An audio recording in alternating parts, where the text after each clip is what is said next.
आता बातमी जालन्यातून. जालन्यातील गोलापांगरी गावातील शेतकऱ्यांची फसवणूक झाली. सोयाबीनचं बियाणं निघालं, बोगस निघालेलं आहे. कृषी विभागाचा एकही अधिकारी मात्र पंचनाम्यासाठी आला नाही. जालना जिल्ह्यातील गोलपांगरी गावात बोगस बियाण्यांमुळे शेतकऱ्यांचे अतोनात नुकसान झाले आहे. हजारो रुपये खर्च करून पेरलेले सोयाबीनचे बियाणे 15 दिवस उलटूनही उगवलेलेच नाही. शेतकऱ्यांनी ग्रीन गोल्ड कंपनीचे बियाणे पेरले होते, मात्र ते पूर्णपणे बोगस निघाल्याने शेतकऱ्यांवर दुबार पेरणीची वेळ आली आहे. संतापजनक बाब म्हणजे एवढी मोठी घटना घडूनही कृषी विभागाचा एकही अधिकारी अजून पंचनाम्यासाठी शेतात पोहोचलेला नाही, असा आरोप शेतकऱ्यांनी केलाय. बोगस बियाणे विकणाऱ्या कंपन्यांवर तातडीने कारवाई करा, अन्यथा जिल्हाधिकारी कार्यालयावर धडक मोर्चा काढू, असा थेट इशारा आता गोलापांगरीतील शेतकऱ्यांनी दिला.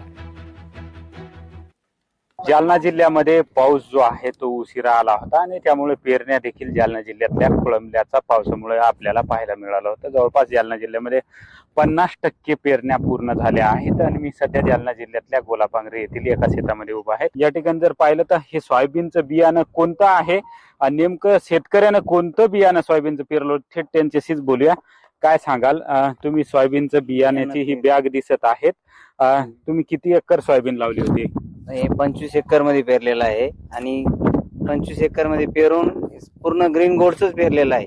25 बॅग आणलेले आहे आणि 25 एकर पेरून त्याला खर्च झालेला आहे. त्यात एकही दाणा उगलेला नाहीये. तुम्ही बघत आहात की शेतात एकही दाणा उगलेला नाहीये.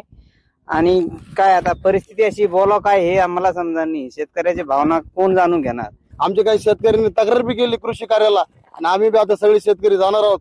आमचे मायबाप व्हा कोणीतरी आणि आम्हाला खर्चातून वाजा एकरी 12 ते 15 हजार रुपये खर्च या शेतीला लागतो साहेब. आणि आता याचे निवारण तुम्ही करावं.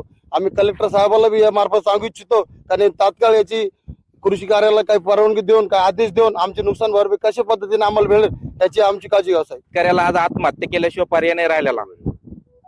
त्यामुळे शेतकऱ्यांनी याच्यावर गंभीर विषय घेऊन प्रत्येक शेतकऱ्याची व्हिजिट, ज्या ज्या शेतकऱ्याचं बी बियाणे उगलेलं नाही प्रत्येकाच्या शेतात येऊन त्यांनी व्हिजिट मारावी व कृषी मंत्र्याला किंवा कृषी अधिकाऱ्याला आदेश द्यावे की इथे येऊन पाहणी करावी. कृषी विभाग कागदी घोडे नाचवणार की थेट शेतकऱ्यांना न्याय मिळवून देणार, हाच मुख्य प्रश्न शेतकऱ्यांसमोर उभा राहिलेला आहे.